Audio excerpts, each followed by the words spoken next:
मैं तो रात को सिद्धाश्रम गया तो मुझे तो एक उनके दर्शन करके, गुरुदेव के दर्शन करके भी एक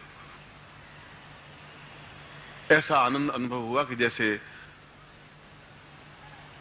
उसका कोई अर्थ नहीं है, कोई शब्द नहीं है मेरे पास में। इच्छा ही नहीं होती कि वापस इस पाप पूर्ण इस युग में आके खड़ा हूं, जहां आग है, जहां आलोचनाएं हैं, जहां गंदगी है, जहां घटियापन है, जहां गुरु को गुरु नहीं समझा जाता, जहां समर्पण नहीं है, जहां शिष्यता नहीं है। नहीं है।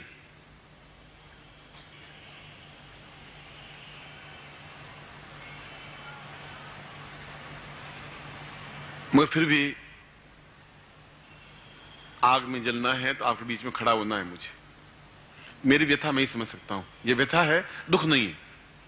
और ये उससे ज्यादा व्यथा है कि मैं आपको समझा रहा हूं और आप समझने की कोशिश नहीं कर पा रहे हैं। ये व्यथा है। शंकराचार्य जब मृत्यु को प्राप्त होने लगे और उसके शिष्य ने उनको मार दिया। पाद पद्म उनका शिष्य था और सब कुछ ज्ञान उसको दिया था। नाम था पाद पद्म का मतलब है कि जब पानी पे पांव रखता तो ज्यों ही पांव रखता तो नीचे कमल खिल जाता, पद्म, और उसके ऊपर पांव रखता हुआ पूरी नदी को पार कर लेता। उसको इतना ज्ञान देने के बाद में उसमें इतनी घटियापन पैदा हो गया, आज से 2500 वर्ष पहले, 100-200 साल पहले नहीं, कि कांच घोट के दूध में मिला करके शंकराचार्य को समाप्त कर दिया। और मरते समय शंकराचार्य के मुंह से शब्द निकला कि शिष्य शब्द सबसे घटिया, ओछा और तुच्छ शब्द है। ये अंतिम शब्द थे उनके कि शिष्य शब्द सबसे घटिया, ओछा और तुच्छ शब्द है। ये गाली है शिष्य के लिए। इससे बड़ी गाली कुछ नहीं हो सकती कि शिष्य जैसा कोई गंदा घटिया शब्द नहीं है। हजारों शब्द हैं, टट्टी है, पिसाब, ये शब्द भी हैं। सबसे गंदा शब्द है ये। ऐसा शंकराचार्य जैसे व्यक्तित्व के मुंह से निकला। और हमारा लक्ष्य, मेरा लक्ष्य, उद्देश्य यह है कि उस आत्मा को शांति में दूं कि मैं उनको ये बता सकूं कि शिष्य शब्द इतना घटिया नहीं है, शिष्य शब्द बहुत ऊंचा है, अच्छे शिष्य बना के दिखा सकूं। बस ये शब्द है।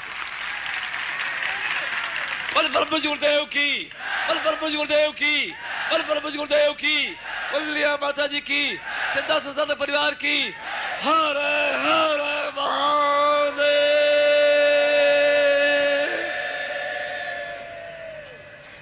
कितनी तड़फ हुई होगी उस आदमी को, कांच पीने के बाद में सारी अंतड़ियां कट गई होगी अंदर की, एक स्वार्थ के लिए मैं गुरु बन जाऊं, बस खत्म। कितनी आग में जला होगा, कैसा शब्द निकला होगा। उसको क्या श्रद्धांजलि दे, उस भगवान शिव के अंशभूज को श्रद्धांजलि कैसे दें, क्या दूं मैं। श्रद्धांजलि यही है कि फिर एक कोई गुरु पैदा हो जो 5 शिष्य, 10 शिष्य, 15 शिष्य तैयार करके उन आत्मा को शांति दे सके। हम तर्पण देते हैं, जल देते हैं अपने पितरों को। मैं तो उन पितर को, अपने पूर्वज है, मेरे ऋषि हैं, जो उनके मुंह से एक शब्द निकला है शिष्य के लिए, उसको धो देना चाहता हूं, बता देना चाहता हूं। शिष्य भी अपने आप में पूर्ण समर्पित हो सकते हैं, पूर्ण गुरु के तनाव को झेल सकते हैं, गुरु को तनाव नहीं हो, पूरी सेवा में रत रह सकते हैं, ऐसे शिष्य बन सकते हैं। और अगर मेरे जिंदगी में ऐसा हो गया, अगर 1, 2, 4 शिष्य भी मिल गए तो शायद मैं उनके ओठों की कड़वाहट को दूर कर सकूंगा। इसलिए कल मैंने बोला था आपको कि मुझे 10 शिष्य चाहिए। आप आज्ञा पालन करते हैं, मानता हूं,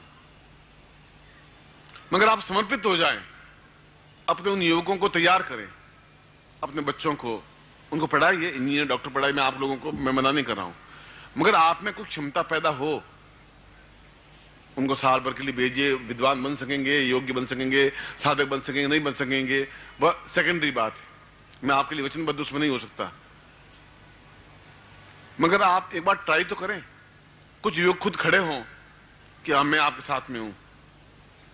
जो मैं होली के अवसर पर आपको कहा था, उसके पीछे अर्थ ये था। बाकी मुझे क्या जरूरत है कि उनको रोटियां भोजन कराऊं, वस्त्र दूं, कपड़े दूं और उनका दुख दर्द झेलूं और बीमारी होने पर इलाज करूं। मुझे क्या दर्द, तकलीफ क्या है, मैं आराम से बैठा हूं। मगर जीवन का कुछ लक्ष्य तो है, कुछ तो उद्देश्य है, कुछ तो उनको श्रद्धांजलि देनी पड़ेगी, कुछ तो करना पड़ेगा। इसलिए यही चिंतन, शंकराचार्य आज भी जीवित हैं, शरीर समाप्त हुआ है, आज भी सिद्धाश्रम में ठीक उसी प्रकार से विचरण करते हैं जैसे आप और हम विचरण करते हैं। आप मुझे देखते हैं वैसे देखते हैं। और ये आज बहुत भीगे नैनों से मुझे शब्द इसलिए बोलने पड़ रहे हैं कि कल पूछा कि मिले शिष्य आपको, मैंने कहा मिल जाएंगे, आप विश्वास रखिए, मैं विश्वास पर टिका हुआ हूं और जरूर मिलेंगे, आप की कड़वाहट को दूर करूंगा ही करूंगा। उन्होंने मुझे व्यंग से कहा, मैंने सरल से उत्तर दिया और कोई मेरे पास उत्तर था ही नहीं शिष्य मेरे पास। ऐसे शिष्य अपने आप में कि फना हो जाए, जिसको दिखे ही नहीं दूसरी चीज, ये चीज तो बहुत कठिनाई से प्राप्त हो सकती है, अंदर से निकल सकती है।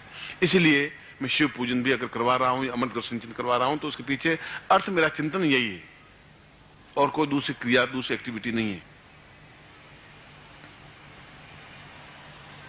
इसलिए मैं प्रारंभ करता हूं आज के सत्र का और थोड़ा काम